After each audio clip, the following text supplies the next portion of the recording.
Buone notizie per il costituendo aeroporto Agrigento Valle dei Templi, come si evince dal video pubblicato dal parlamentare agrigentino onorevole Calogero Pisano, che afferma come grazie ad alcuni imprenditori, gente comune che ha creduto nel progetto, ha ritenuto di investire nella fattibilità dell'iniziativa, che ricordiamo fu presentata lo scorso 1° giugno al Teatro Pirandello, dove appunto fu istituito il comitato promotore dell'aeroporto di Agrigento, un primo passo concreto che, visto i risultati raggiunti, si è formalizzato con la sottoscrizione aperta a tutti delle azioni ordinarie che hanno costituito il capitale iniziale della società Aeroporto Valle dei Templi. Godranno dei benefici economici che la stessa struttura genererà. Dotate l'area centro-meridionale della Sicilia, almeno di uno scalo aeroportuale, ha due finalità sostanziali: una,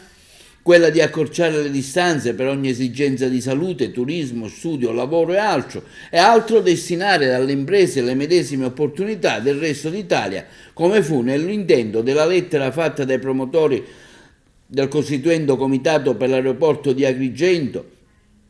Un plauso di ringraziamento arriva oggi direttamente dal parlamentare agrigentino Pisano, che afferma come siano stati sottoscritti dal notaio Claudio Gucciardo la somma necessaria di 2.007.000 € per andare avanti nel progetto. Vi avevamo promesso che il giorno 30 settembre avremmo chiuso le sottoscrizioni per l'aeroporto, per la società Aeroporto Valle dei Templi, e questo è stato fatto. Il 30 settembre presso il notaio Gucciardo sono stati sottoscritti 2.007.000 € che ci permetteranno di definire di qua ai futuri 3 mesi la nuova società Aeroporto Valle dei Templi. È un grande successo, c'è stato il coinvolgimento di tante, di persone fisiche e di società, di tante società piccole che hanno inserito poi migliaia di euro, e anche di 5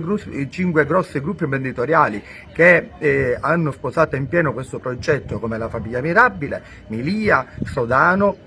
Geraci e Mattina, a cui va un grosso ringraziamento, dove hanno messo un apporto di capitale sostanzioso. Ma oltre a questo oggi veramente siamo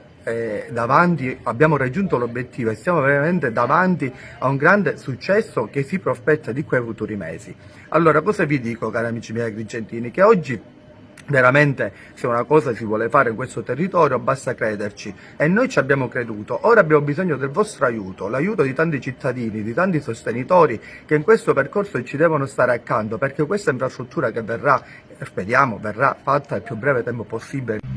Noi il nostro l'abbiamo fatto, ora abbiamo bisogno del vostro sostegno, del sostegno di tutti i cittadini di questa provincia, abbiamo bisogno del sostegno di tutti i piccoli imprenditori, dei piccoli commercianti, degli albergatori, abbiamo bisogno dell'aiuto di tutti, perché noi vogliamo realizzare questa meravigliosa opera e abbiamo bisogno di voi. E in tutto questo permettetemi una citazione che io ho messo sin dall'inizio sui post quando abbiamo iniziato questo percorso: se puoi sognarlo, puoi farlo.